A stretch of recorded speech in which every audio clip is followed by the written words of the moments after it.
What drives someone to surrender everything, their money, their freedom, even their name, to a stranger with a silver tongue? How do regular people, searching for meaning, fall into traps woven with lies and promises? And when those promises crumble, what's left in the wreckage? Cults have haunted history, spinning tales of control, betrayal, and loss. Some of the darkest stories, though, slip under the radar. Today, we're plunging into 3 lesser-known cults, each led by a figure who vowed paradise but unleashed chaos. If you're hooked on true crime, conspiracies, or the twisted ways the mind bends, buckle up, you curious soul. We're crashing headfirst into these stories. Imagine a quiet Kansas compound, 2 big houses gleaming under a wide sky, a pool shimmering out back, and shiny Corvettes lined up front. Sounds like a dream, doesn't it? More like a nightmare. This is Angel's Landing, and its puppet master was Daniel Perez. Born in 1959 in Aransas Pass, Texas, Perez's early life is murky. Court records mention Navy plane repairs and Texas prison stints, but details are scarce. By 1996, he faced accusations of assaulting 2 girls, ages 11 and 14. Vile. Those charges vanished when he faked his death, reborn as Lou Castro, slipping away. Back then, pre-digital records, plenty pulled that stunt to erase their pasts, web searches confirm. By 2003, Perez, now Castro, settled in Ketchie, Kansas, trailing followers from Texas to the Dakotas. They were vulnerable, craving purpose, and he fed them lies. He called himself a seer, claiming he could glimpse the future. Standard cult playbook. But he went further, insisting he was a 1,000-year-old angel, his body a vessel for spirits named Daniel, Arthur, and Amber. He could summon rain, heal diseases, even cheat death.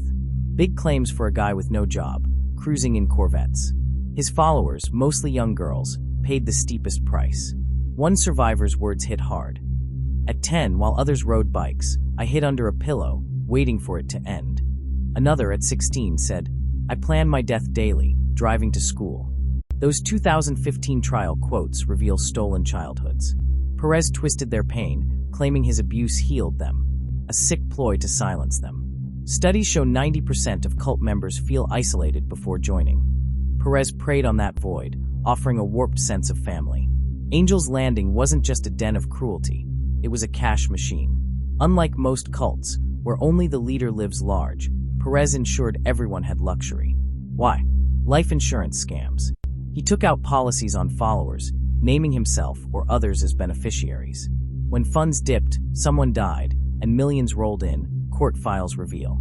In 2001, Mona Griffith, her boyfriend, and her 12-year-old daughter perished in a plane crash. Not Perez's doing, but he pocketed $700,000 as her brother, leaving her other child nothing. Shady doesn't cover it. Then in 2003, Patricia Hughes drowned in the compound's pool. Visual. Imagine a still pool, ripples under moonlight. Her husband, Brian, died in 2006, crushed under a car while fixing it. Perez had told him, you'll reach the other side. That side, just a grave, which Perez normalized, promising resurrection. By 2008, realtor Jennifer Hudson, not the singer, died in a head-on crash. Her daughter, Sarah McGrath, wasn't buying it. What did you do to my mom? She demanded. Too many hadn't returned from Perez's so-called afterlife. Investigators closed in. Sedgwick County's Ron Goodwin became obsessed, amassing what he claimed was 500,000 pages of evidence over 20 years. Maybe exaggerated, but police logs confirm a massive case. Those Corvettes, the houses, that pool, no jobless guy could swing it. In 2004, Goodwin teamed with FBI agent John Sullivan, but Perez was a ghost. No prints, no past. Goodwin scoured trash, even swiped diner glasses, pure movie stuff, but struck out. In 2010, Perez, now Joe Van Agus in Tennessee, got careless, flashing a fake ID on camera. Cops pounced, charging identity theft. His prints finally exposed Daniel Perez, the dead man from Texas. While he sat in federal prison, his commune unraveled. A follower cracked, admitting Perez drowned Patricia Hughes. She'd heard screams, seen him soaked and breathless. Firefighters drained a lagoon, finding a smashed hard drive, his secrets in pieces. In 2015, justice landed. 28 charges, including murder, 8 counts of rape and fraud. Perez got 2 life sentences plus 406 months, no parole for 80 years. He'll rot in a cell, but the survivors? They're rebuilding, carrying scars that scream strength. Perez's fraud was vile, but Amy Carlson took delusion to another plane. Picture a freezing Colorado shack, no heat, barely any food, where followers worship a frail woman they call Mom.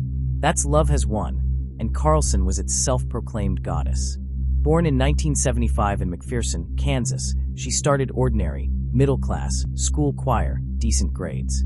Her parents' divorce shook her, splitting time between Kansas and Oklahoma, then Dallas after stepmom issues. By her 30s, she managed a McDonald's, raising 3 kids with 3 dads. Then she spiraled.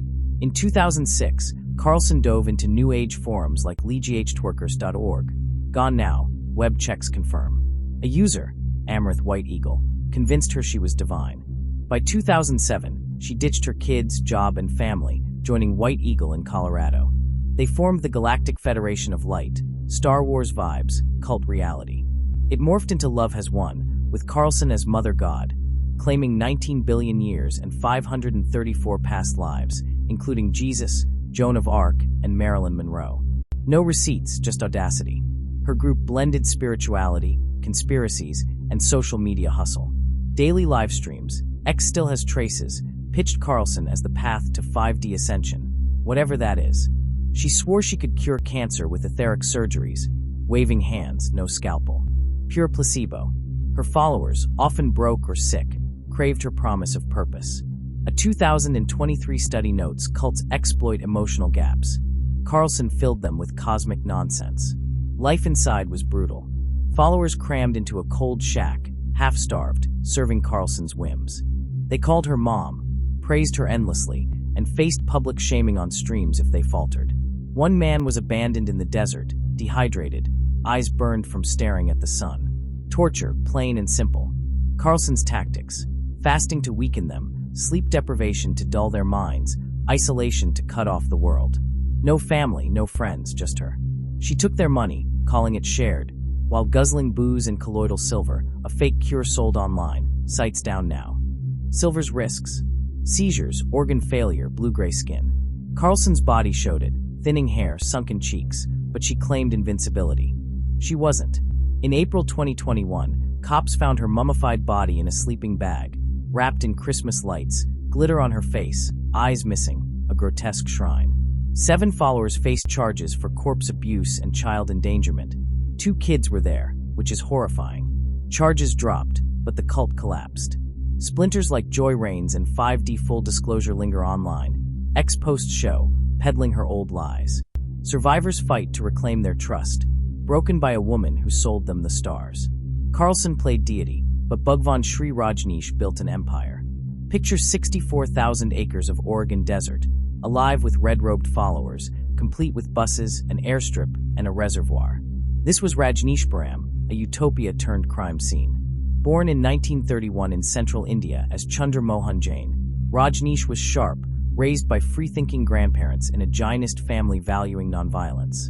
At 21, he claimed a spiritual awakening, shaping his later cons. He earned a philosophy master's, taught college, and stirred controversy. By 1970, he pushed dynamic meditation, hyperventilating, dancing to loud music, like a panic attack with a beat.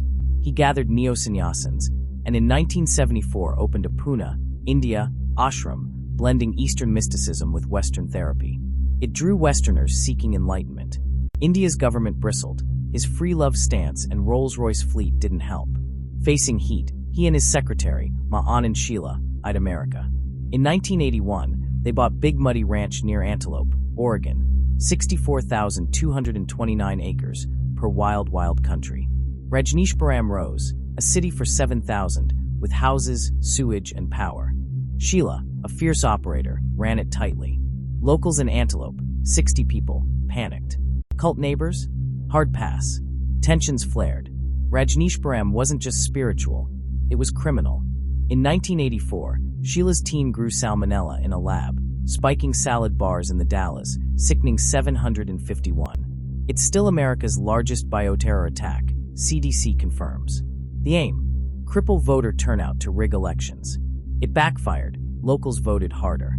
Then, the Share-A-Home scheme bust in 3,000 homeless people to inflate voter rolls. Wasco County demanded residency proof, shutting it down. They kept going. Hundreds of sham marriages kept foreign followers legal. By 1985, the feds swooped in. Sheila fled, and Rajneesh blamed her for everything. Poisonings, wiretapping, 30 phones bugged FBI notes, even assassination plots. Convenient. Rajneesh wasn't clean. Arrested in 1985 on a jet to Bermuda, he faced 34 immigration charges. An Alfred plea cost him $400,000, probation, and exile. He bounced through 21 countries, rebranded as Osho, and died in India in 1990. His Pune ashram? Now a meditation resort, still drawing crowds. The real toll shows in survivors. A woman, 9 when her mom joined, wrote in 2018, "I felt worthless, dodging grown men's advances in the free love chaos. When it fell apart, I was 16, lost with nothing." Rajneesh's dream of freedom was a cage, masking pain behind a glossy facade. From Perez's murders to Carlson's cosmic scams to Rajneesh's bioterror, these cults reveal how charisma twists trust. They preyed on the lost, offering hope but delivering harm. What's the takeaway? Guard your sense of self. Question anyone demanding it all. Got thoughts? Drop them below. What shocked you most? Stay sharp, you brilliant souls, and I'll catch you next time.